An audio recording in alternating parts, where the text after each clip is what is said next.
Hi, Saen Higgins here, and in this video we're going to talk about, can I buy a property with a tax lien on it? We'll cover that.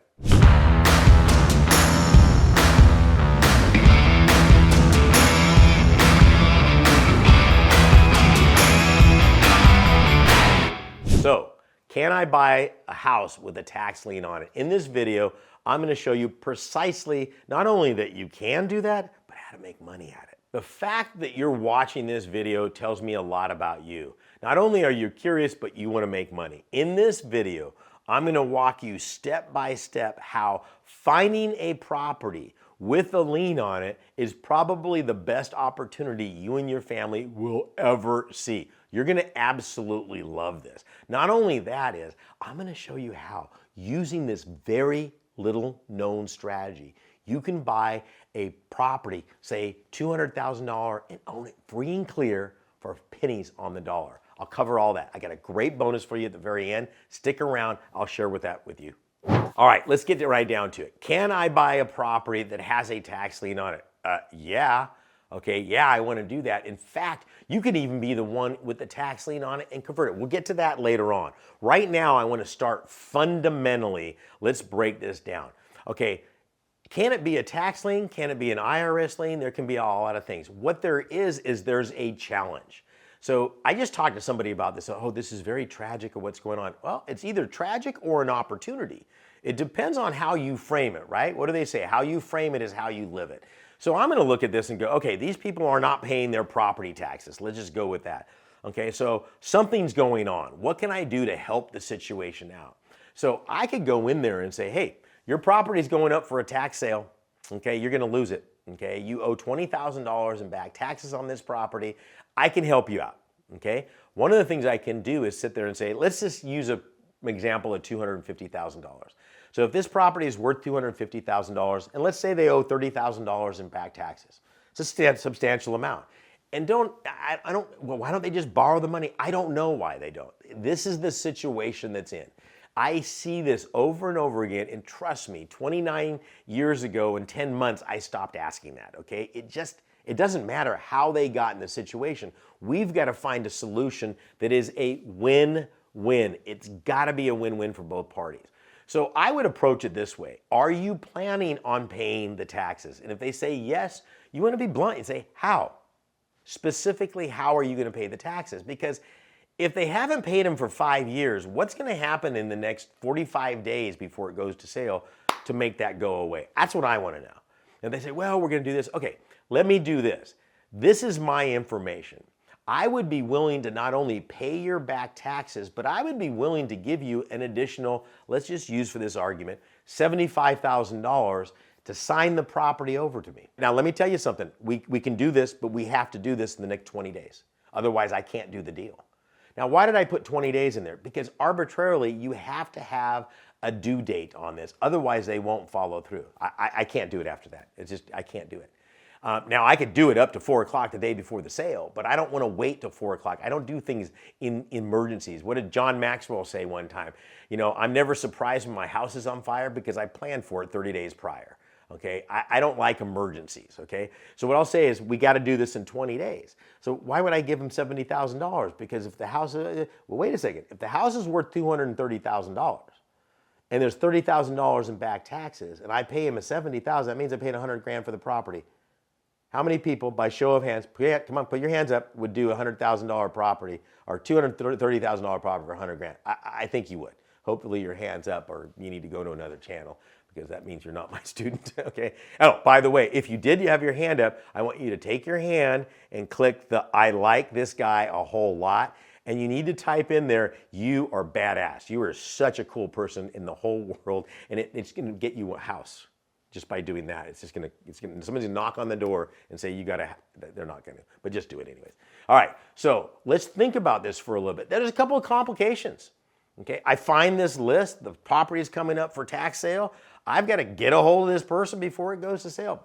The county's been trying to get a hold of them for 4 years with no luck, and they're losing their property. So you got to get creative, okay? There's a number of different things I've incorporated over the years. One of my most popular ones that I like. Well, I like it the best. I don't know if it's popular. Hell, I don't know if y'all are using it. You got to use it. It's what I call the sticker strategy. So if you have a property and you know it's going for sale, and I've done everything else to get a hold of these people, we'll get to that in just a minute. One of the things that can help is what I call a sticker strategy. See, when a property is going for sale, they have to put a public notice on that property. Anybody seen these properties and this property is going for sale, right? So what I do is I follow suit, only I do it differently. I put a sticker on there. I go to Kinko's and I get a Dayglow orange or yellow or green, and I put on there, the government is going to sell this property. Act now and find out what they don't want you to know. Who's they? I don't know who they is, but everybody thinks there's a they. Okay? Please call this phone number. You can set yourself up a Google phone number, and you must call within and have 5 or 6 days from that point, and just put it on the front window. I'm going to tell you what's going to happen. The neighbors, okay, if you want to know what your kids are doing, ask your neighbors, right? Okay, they're going to be walking the dog down the, whoa, what's this? And they see this glowed chicken. They're going to look around. They're going to walk up. They're going to take a picture of that, and they're going to send it to Joe, who's the son of Betty, who died, whatever the case might be. I even had a student buy a property at a tax sale and immediately posted that on the window. The next door neighbor called and said, I don't know what happened. They just disappeared, but we own that property 15 years ago. We would like to buy the property back. Our daughter and her kids would love to move in. Her husband had just passed in a tragic accident and they wanted to be near the grandparents. Boom, property was sold right away. So this is what we call the sticker strategy. That's one way to make it happen. Another way is to go ahead and send some letters out. Here's the key. They're getting letters from other people going, hey, okay, you want to sell the property before it goes to sale. So you got to stand out a little bit. A couple of ways to do that is hand write the letter. If your handwriting sucks, find somebody that is good, and there are software out there that can mimic their handwriting, and it literally looks like somebody hand wrote it. And then you say, hey, listen, our family would like to buy your property. We're looking to offer you a just deal. And then in that envelope that you send it to them, you want to put a little, at an angle on the left-hand side, not the right-hand side of the envelope. The post office won't deliver it. Put in red ink, it says personal or private, something that gets their attention. One of the brilliance of Sears Roebuck, if anybody remembers Sears and the Sears catalog, this is still taught to this day in marketing classes. What made the Sears catalog so big was not the catalog size, but how they cut the catalog. And some of you are going to remember what was so unique about it. Well, the catalog was smaller than a magazine. So the only place you could set the catalog was on the top of the magazine stack on the coffee table. In other words, the first thing you saw was a Sears Roebuck catalog, and you had to lift it up, that thing was like a freaking weight, and take it aside if you wanted to look at the other magazines. So if I want to get somebody's attention, maybe I put it in a bigger envelope. Maybe I send them a priority, spend a couple of bucks, so that yours gets open and say, hey, I can help you. I can provide a solution to your situation, because people in that situation usually feel like there is no help. All that's going on is procedurally. What are they supposed to do? Go to the county and say, hey, can you help us out? They go, oh yeah, we've got the help department. We're with the government over in, come on. When's that ever going to happen? You know the old saying, if I want something done, I don't ask the government to help me out with it. I mean, that's the bottom line.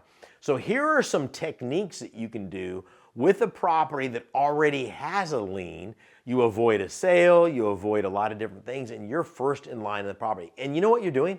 You're providing a solution. Here we go again. The county gets their taxes, the property owner wins, and you win.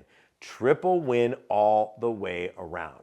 Now be prepared. Very rarely is the property owner in the property. Okay, in my 30 years, I've only had 2 or 3 occasions when the property owner of the property lived in the property. And again, this is an opportunity to help them out. Okay, so when I say that, usually what's happening is why it's so hard to get a hold of that property owner is because the person in the property, they don't own the property. So you got to find out where that person lives and how to get their attention, because obviously something's going on.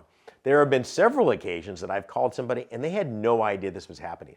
They had no idea that whoever was handling this particular piece of property, the property taxes weren't being paid. One particular instance, this is in Texas and outside of Houston, in Conroe, Texas. I found somebody there. I finally got a hold of them. They were in France. They had literally, their husband had gotten a job. They moved to France and had no idea that this property was going down. And we caught it before it went in. We actually, they had the money. They just didn't know, and they went and paid their taxes. They didn't need our help, but everybody won in that situation.